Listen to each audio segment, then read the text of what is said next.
ইসলামী ছাত্র শিবির এদেশের মাটিতে আর কোন বৈষম্য হতে দিতে চায় না।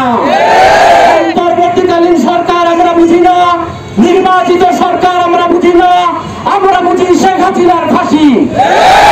হাসিনার ফাঁসি না দেওয়া পর্যন্ত বাংলাদেশের জমিনে ইসলামী ছাত্র শিবির তাদের আন্দোলন কখনো স্থগিত করবে না, করবে না, করবে না।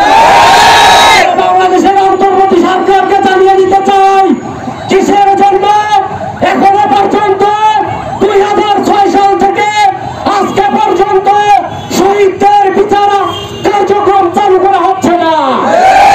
বাংলাদেশের অন্তর্বর্তী সরকারকে জানিয়ে দিতে চাই, কিসের জন্য আমাদের শহীদদের রক্ত যাদের হাতে লেগে আছে তাদেরকে এখনো বিভিন্ন জায়গায় পদোন্নতি দেওয়া হচ্ছে। আমি উপস্থিতি ইসলামী ছাত্র শিবিরের দাবিগুলো বাংলাদেশের মানুষের দাবি, ইসলামী ছাত্র শিবিরের দাবিগুলো 16 কোটি মানুষের দাবি। আমাদের দাবিগুলো মানতে হবে, না মানা পর্যন্ত নির্বাচন আমরা বুঝি না। সংগ্রামী পঞ্চগড় জেলাবাসী, ইসলামী ছাত্র শিবিরের প্রথম ঢাকা বিশ্ববিদ্যালয়ের সভাপতি এটিএম আজহারুল ইসলাম ভাই বার্ধক্যজনিত কারণে এখনো পর্যন্ত হসপিটালে ছটফট আছে। আমরা ইসলামী ছাত্র শিবিরের জনশক্তি হিসাবে এটা কখনোই হতে দিতে পারি না। আগামী দিনে আমাদের চূড়ান্ত দিন, আগামী দিনে আমাদের ফয়সালার লাস্ট দিন।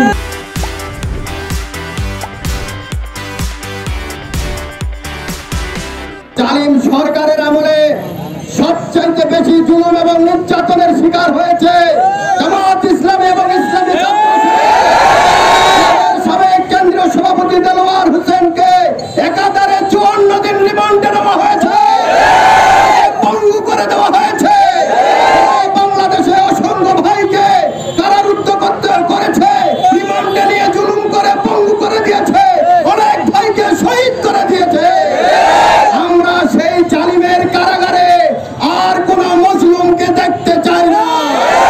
ইসলামী ছাত্র শিবিরের সাবেক ঢাকা বিশ্ববিদ্যালয়ের সভাপতি জননেতা এটিএম আজহারুল ইসলামের অবিলম্বে মুক্তি দিতে হবে। জালিমের কারাগারে মজলুমকে থাকতে দেওয়া হবে না। এখন পর্যন্ত বাংলা থেকে পুরোপুরি হয়ে ফেসিবাদ দূর হয় নাই।